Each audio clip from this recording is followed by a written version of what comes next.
ಜಿನೇಂದ್ರಗಳು. ನನ್ನ ಹೆಸರು ವೈಭವಿ ಸಂತೋಷ್ ಕೆಂಚಗೌಡ. ನಾನು 4ನೇ ತರಗತಿಯಲ್ಲಿ ಓದುತ್ತಿದ್ದೇನೆ. ನಾನು ಇಂದು ನಿಮ್ಮೆಲ್ಲರ ಮುಂದೆ ಸಸ್ಯಾಹಾರದ ಮಹತ್ವದ ಕುರಿತು ಮಾತನಾಡುತ್ತೇನೆ. ತಿನ್ನುವುದಕ್ಕಾಗಿ ಬದುಕಬಾರದು, ಬದುಕುವುದಕ್ಕಾಗಿ ತಿನ್ನಬೇಕು ಎಂಬ ಮಾತನ್ನು ನಾವು ಸದಾ ಅರಿಯಬೇಕು. ಮನುಷ್ಯರು ಬದುಕಲು ಆಹಾರ ಬೇಕು.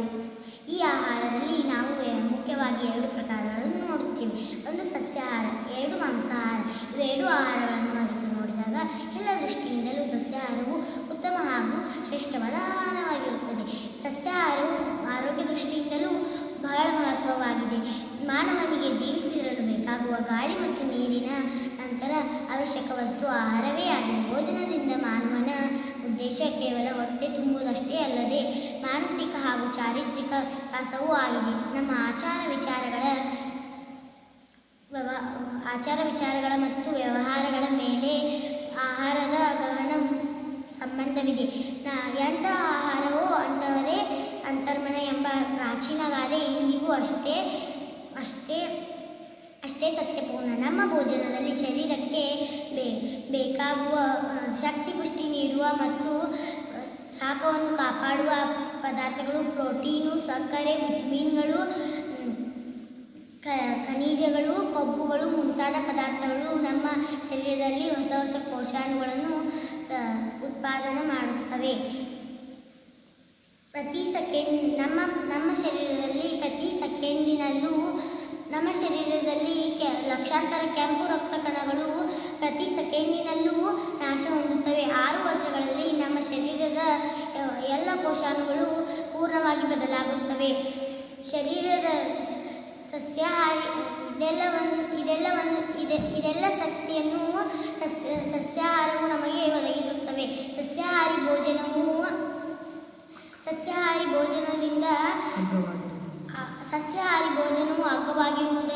ಅಗ್ಗವಾಗಿರುವುದು ಅಲ್ಲದೆ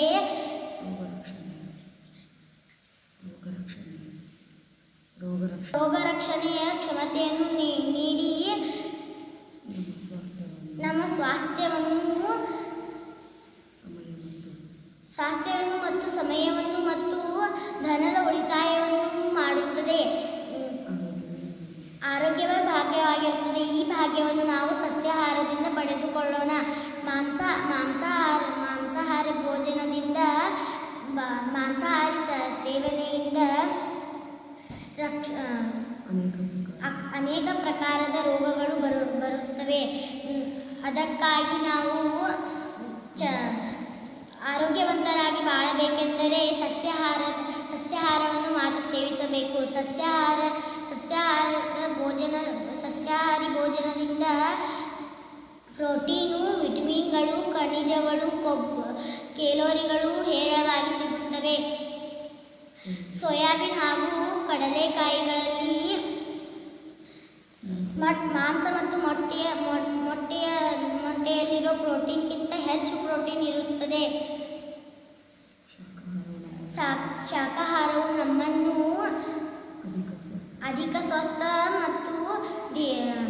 ಮತ್ತು ಬಲಶಾಲಿ ಮತ್ತು ದೀರ್ಘಾಯುಷಿಗಳನ್ನಾಗಿ ಮಾಡುತ್ತದೆ. ನಮ್ಮ ಸ್ವಾಸ್ಥ್ಯಕ್ಕೆ ವಿಟಮಿನ್ಗಳು ಅತಿ ಅವಶ್ಯಕವಾಗಿವೆ. ಇವೆಲ್ಲವೂ ನಮಗೆ ಹಣ್ಣು ತರಕಾರಿಗಳು, ಸೊಪ್ಪುಗಳಿಂದಲೇ ಸಿಗುತ್ತವೆ. ಹಣ್ಣು ತರಕಾರಿಗಳು, ಧಾನ್ಯ ಬೇಳೆಗಳು, ಹಾಲು ಬೆಣ್ಣೆ ಇತ್ಯಾದಿಗಳು ಆಯು, ಬುದ್ಧಿ ಮತ್ತು ಬಲವನ್ನು ನೀಡುತ್ತವೆ. ಸುಖ, ಶಾಂತಿ, ದಯಾಭಾವ, ಅಹಿಂಸಾಭಾವ ಮತ್ತು ಏಕರಸತೆಯನ್ನು ನೀಡುತ್ತವೆ. ಸಸ್ಯಾಹಾರವನ್ನು ಮಾತ್ರ ಸೇವಿಸುವುದರಿಂದ ನಾವು ಅಹಿಂಸೆಯನ್ನು ಪಾಲಿಸಿದಂತಾಗುತ್ತದೆ. ಇಷ್ಟು ಹೇಳಿ ನನ್ನ ಭಾಷಣವನ್ನು ಮುಗಿಸುತ್ತೇನೆ. ಮತ್ತೊಮ್ಮೆ ಎಲ್ಲರಿಗೂ ಜೈ ಜಿನೇಂದ್ರಗಳು.